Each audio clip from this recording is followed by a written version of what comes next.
బాబు జగ్జీవన్ రామ్ పోరాట పటిమ నేటి యువతకు ఆదర్శప్రాయమని ఏలూరు ఎమ్మెల్యే బడేటి చంటి పేర్కొన్నారు. భారత మాజీ ఉప ప్రధాని డాక్టర్ బాబు జగ్జీవన్ రామ్ 38వ వర్ధంతి కార్యక్రమం ఏలూరులోని జూట్ మిల్లు వంతెన సమీపంలో ఉన్న ఆయన విగ్రహం వద్ద ఘనంగా నిర్వహించారు. ఈ కార్యక్రమంలో పాల్గొన్న ఏలూరు ఎమ్మెల్యే బడేటి చంటి జగ్జీవన్ రామ్ విగ్రహానికి పూలమాలలు వేసి ఘన నివాళులర్పించారు.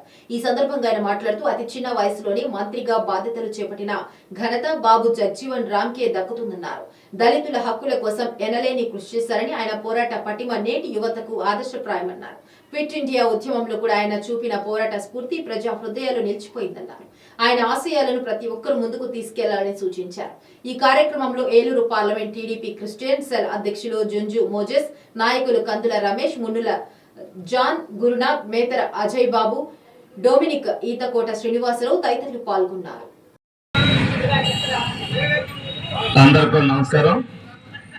ఈ రోజున బాబు జగ్జీవన్ రామ్ గారి 38వ వర్ధంతి సందర్భంగా మరి ఆయనకి ఘన నివాళులు అర్పించడం జరుగుతుంది.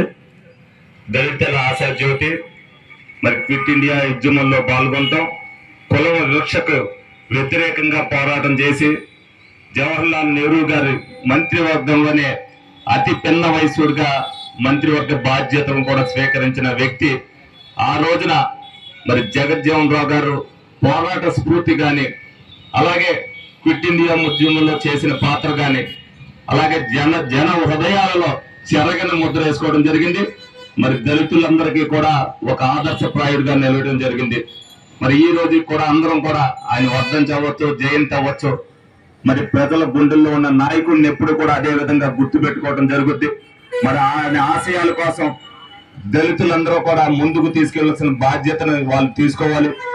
మొన్న జరిగిన ఎన్నికల్లో కూడా మరి ఆయన ఆదర్శంగానే తీసుకున్నారేమో కానీ తప్పనిసరిగా కులాల వివక్షకు వ్యతిరేకంగా ఓటేసి దళితులందరూ కూడా ఆ ఐకమత్యాన్ని చాటుకోవడం జరిగింది.